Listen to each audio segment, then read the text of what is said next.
J'ai vu que j'ai perdu quelques personnes quand même, hein. Je me rends compte que les spectateurs étaient un peu plus. Donc je pense que c'est ça. Ça a fait peur, ça.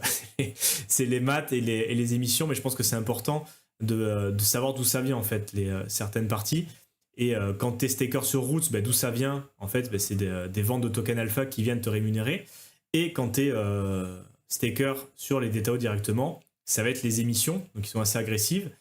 Et en fait, tout est lié. Donc c'est pour ça que je dis c'est bien de comprendre l'écosystème parce que c'est pas juste en investissant sur Tao, bon, tu vas avoir une appréciation, mais sur le long terme, l'écosystème, en fait, il faut que les DTAO et les subnets, et ils arrivent à trouver un équilibre et que ça réussisse aussi parce que sinon le projet n'est pas viable.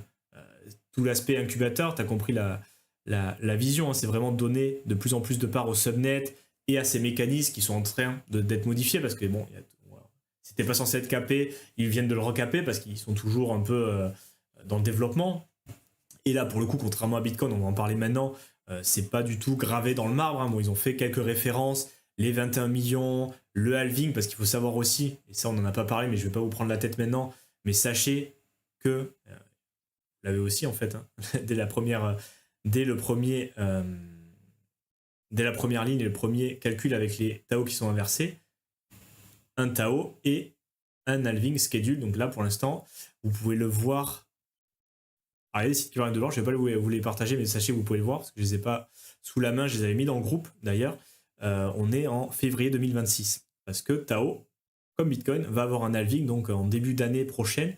Les récompenses, donc les 7200 Tao émis chaque jour, vont être divisés par 2. Et il y a aussi un halving sur les tokens alpha. Donc c'est pour ça qu'il y a aussi un intérêt à, même si c'est très risqué, on est d'accord, on sait pas, ça peut peut-être encore se péter la gueule, même si vous avez vu que le downside, une fois qu'on arrive à 1, il y a des mécanismes de contrôle pour qu'on descende bien plus bas. Donc en vrai, le downside, là maintenant actuellement, il est quand même assez faible, je pense, hein, et on va le voir après avec plusieurs théories. Mais dans tous les cas, voilà, il y a tout qui est lié, quoi. Ça, on l'a vu.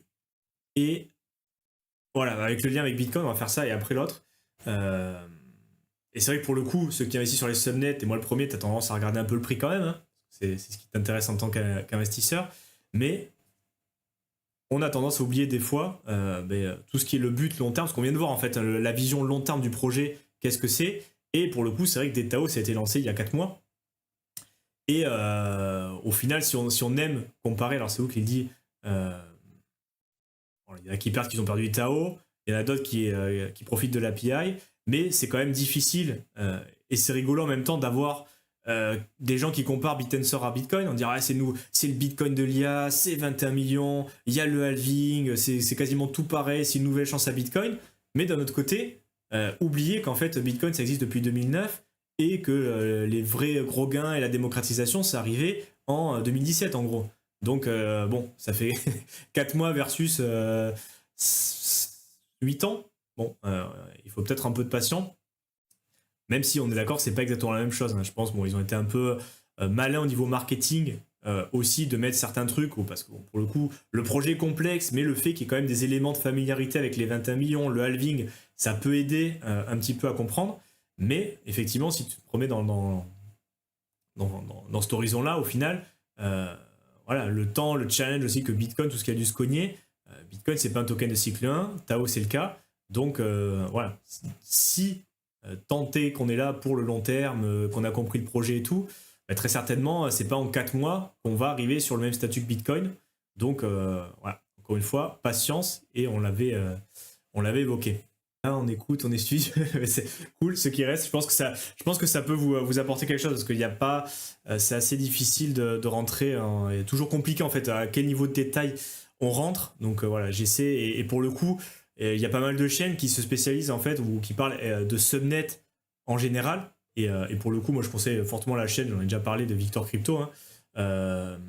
Même son Discord, il est très bien. Vous pouvez discuter directement avec les membres de la commu, mais c'est vrai que c'est plus spécialisé sur des projets, les nouveaux projets qui sortent, et pour le coup, il y a beaucoup de choses à dire. Moi, j'essaie de voir un peu, tu vois, le truc un peu de haut, Tao et les subnets, essayer de comprendre un peu les mécanismes et comment ça peut évoluer, même si vous avez compris que c'est assez vert. Toutes les semaines, et vous pouvez suivre d'ailleurs le compte Twitter Church of Rao, où il y a en fait les nouvelles de dev, mais ils sont en mode pilotage, hein. Vous avez compris, ça fait 4 mois. et ils sont en train de faire les ajustements un peu en vol, hein. L'avion il est lancé et ils sont en train de dire ouais ça marche pas, ça on va le changer, ça serait bien de le faire mais pas tout de suite. Donc on est sur quelque chose d'assez expérimental. Et dans tous les cas très certainement voilà ça va dépendre aussi de la season, hein, en revenir ici. Pour l'instant, à moins qu'il y ait voilà, des grosses nouvelles de DCG, Barry Silbert, des gros institutionnels qui commencent à rentrer fortement, mais on sera tributaire de la season comme la plupart des tokens. Encore une fois, si tu veux que Tao réussisse, il faut que les subnets réussissent aussi sur le long terme. Après, là, sur ce bull run, tu peux très bien avoir, mettons, le pire des cas, les subnets se pètent la gueule, ça marche pas, je sais pas quoi. Il y a Tao qui pump parce que les gens, ils restent sur Roots, très bien. Mais voilà, si t'es là pour le plus long terme, il va falloir qu'ils trouvent un moyen que ça fonctionne, quoi, leur histoire. Et après, ben, pour ceux qui sont encore sur les subnets, hein, dont moi actuellement, je suis à 60% parce que j'ai rechargé aussi un peu ben, sur les subnets, et 40% en Tao. Cette partie-là qui compte 10% de mon portefeuille, donc principalement Ether, BTC, Tao 10% de mon portefeuille. Parmi ces 10%, 60% sur les subnets. Donc voilà, même si ça se passe mal sur les subnets, je mets pas en jeu la majorité de mon portefeuille, on est d'accord, hein, parce que ça reste encore très vert. Mais petit calcul, alors là pour le coup, un autre compte que je suis hein, sur Twitter, qui fait le calcul au final que si ton horizon de temps est plus grand que 4 mois, et donc là, pour pouvoir vous expliquer ça, il fallait que je vous explique un peu les émissions sur route et comment ça marche aussi. Mais en fait, si tu es là pour plus de 4 mois, donc c'est-à-dire là maintenant la fin d'année, hein, quoi, juillet, août, septembre, octobre, donc octobre, novembre, décembre, la fin d'année, où on pourrait potentiellement avoir une season, même si on verra comment ça se passe, mais avec ce système d'émission, ben, pour l'instant, c'est plus profitable, même si c'est risqué, 2-3 commentaires après, c'est plus profitable d'être dans les subnets qu'être sur route, même si SOS, donc SOS c'est Sum of Subnet, hein, cette métrique-là, Sum of Alpha Price, Sum of Subnet, drop, alors j'ai pas du tweet, drop à 1, avec la parité, hein, ce qu'on a vu, là, si tu additionnes actuellement tous les prix des subnets, on arrive à 1,23, et ça peut encore baisser, ce qu'on a vu, il y a ce mécanisme. Mais qu'est-ce qui peut se passer au final? On part avec 100 Tao. Actuellement, on est à 125. On a encore un peu baissé. Vous voyez, 123 depuis qu'il a écrit son post il y a 2 jours. Route API, donc à 18%. Maintenant, c'est pas vrai, parce que vous avez vu que l'API sur Roots en monthly, on a un peu baissé. Alors, je sais pas si c'est encore la partie yield. Donc, vous l'avez ici, Investor, yield. Sur Roots, en monthly, allez, mettez encore à allez, ouais, 10%. 10%, mais ça peut baisser encore parce que là, en ce moment, on est plus à 8. Donc si on continue comme ça, dans un mois, on sera plus autour de 8 que de 18. Oui, non, d'ailleurs, on a un peu baissé. Hein. Ouais, j'ai dit 10. Donc là, en mensuel, on est plus sur... ouais, ça dépend le validateur. Encore une fois, vous voyez qu'il faut optimiser. Mais on est plus aux alentours de 11-12% que 18. Et du coup, bah, si tu restes uniquement sur route à 18%, bah, en APY, donc annuel, bah, en réalité, tu es à 1,5 par mois. Et les subnets, 70%, donc qui est quand même assez conservateur parce que vous avez aussi les rendements ici. Donc là, on est sur Roots, mais par exemple, bon, Apex, Subnet One, tu vas pouvoir voir l'APY. Donc là, bon, tu es plus aux alentours de 97, 90, allez, ça dépend qui tu prends. Mais dans tous les cas, tu es un peu plus haut que 70. Et voir par exemple Chute, où je pense que c'est peut-être de là qu'il a sorti les chiffres. Merde. Chute.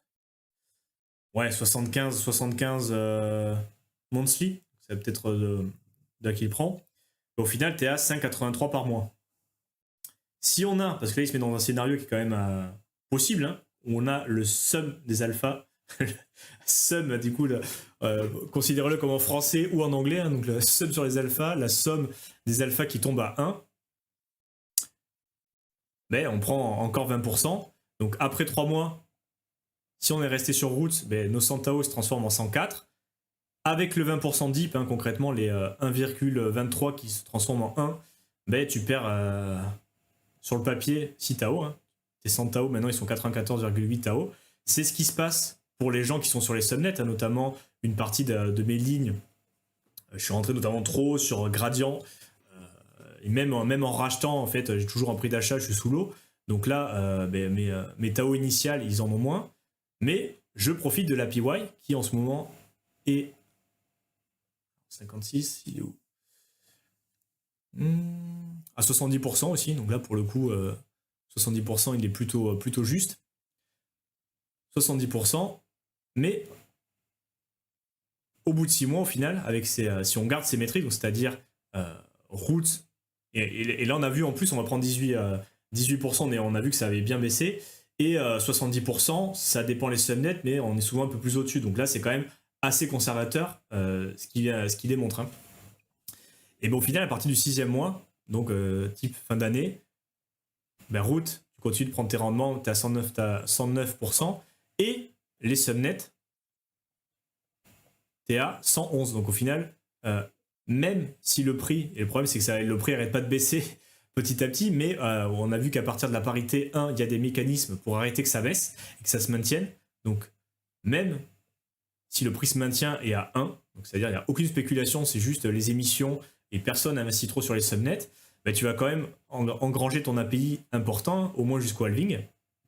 Et pour le coup, c'est plus rentable d'être sur les subnets que sur Tao au niveau des rendements. Après, tu as l'appréciation du prix des différents tokens avec les gens qui achètent, mais juste au niveau rendement, pour l'instant, et même si on a encore amené à se casser la gueule de 20%, ce qui est totalement possible sur les subnets, mais sur un horizon de temps moyen terme, on va dire à partir du 5e mois, parce que c'est pas vraiment 4e mois, mais c'est plus à partir du 5e mois, ça commence à devenir plus rentable d'être sur les subnets en profitant de l'APY. Et c'est aussi un élément à conserver. Donc effectivement, on est sous l'eau. Je pense qu'il y a pas mal de monde qui a perdu sur le papier des Tao, mais bon, si tu optimises en plus tes validateurs, tu continues d'engranger des tokens alpha. En plus, tu profites d'une grosse inflation actuellement. Et si jamais on est amené à avoir une nouvelle subnet season, hein, donc peut-être pas pour l'instant, qui sera très certainement en plus soumise à la alt season plus globale, hein, même s'il y a les bridges qui arrivent, très certainement, avec le VM qui est en test. On a des projets de bridge sur Solana qui vont se lancer. Alors j'ai vu dans les prochaines semaines, mais j'ai pas les nouvelles, donc je vais pas vous en parler plus que ça. On a DCG, Yuma, Barry Silver, qui va lancer les investissements institutionnels. Donc il peut y avoir des catalyseurs externes en plus de la alt season. Mais dans tous les cas, moi sur cette partie-là, hein, j'ai pas vendu mes alphas.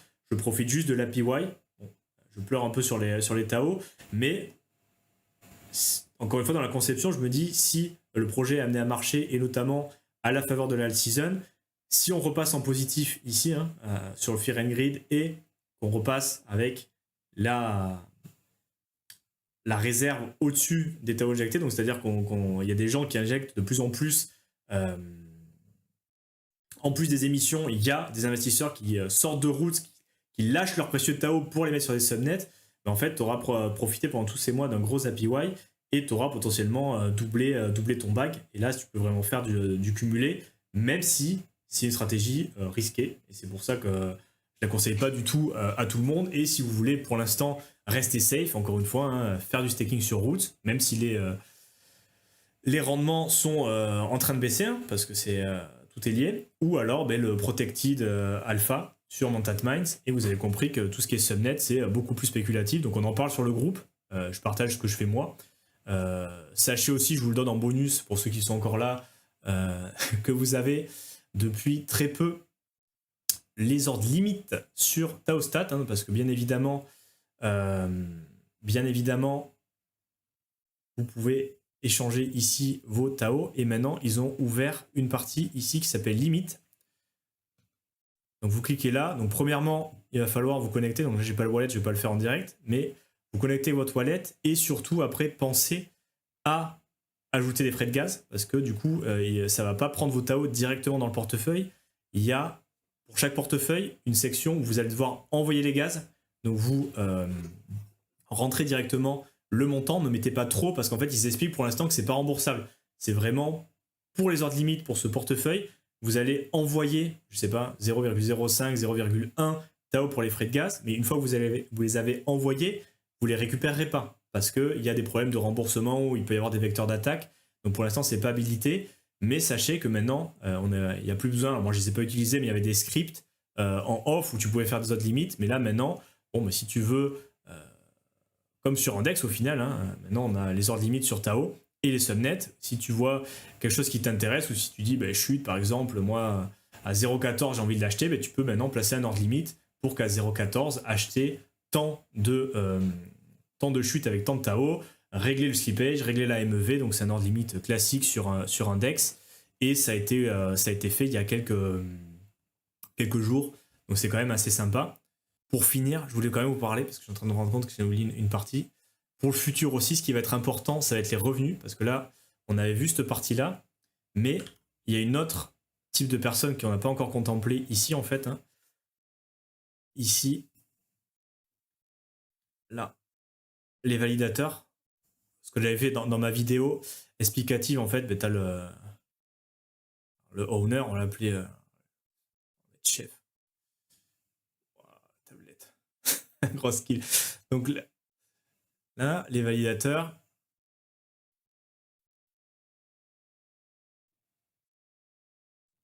Et les mineurs. Non, il y a les mineurs qui font le taf, les validateurs qui contrôlent ce que font les mineurs, et selon les instructions du chef, du subnet owner.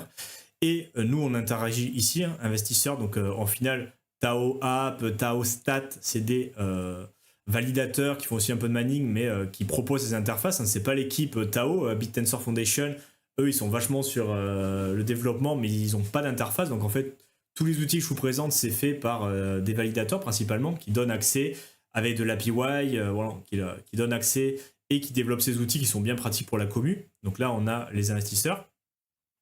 Mais il y a un quatrième élément ici qui s'appelle le client du subnet et qui amène aussi une autre notion qu'on n'a pas vue, en fait, c'est les revenus en final. Parce que là, en fait, ces personnes-là, bon, à moins que ce soit un business angel, un VC, tu vas pouvoir parler directement pour aller faire des deals OTC avec le patron, mais en gros, il y a des subnets qui sont dès à présent, alors il y en a qui c'est plus sur le long terme, mais il y en a dès à présent qui rendent du cash flow, qui rendent de l'argent, et en passant par les validateurs en fait, que ça soit des calls API, que ça soit directement de l'entraînement de modèles, que ça soit ce qu'on peut imaginer en termes de monétisation, ça passe par les validateurs, et du coup, à mon avis, il va y avoir aussi un intérêt à se positionner sur des subnets qui font du cash, en gros des entreprises qui ont un modèle économique viable et qui font du cash rapidement et pas mal. Alors pour les investisseurs, il y en a qui font aussi du buyback, hein, on l'a vu sur certains subnets qui font du buyback avec les revenus, que ce soit avec les émissions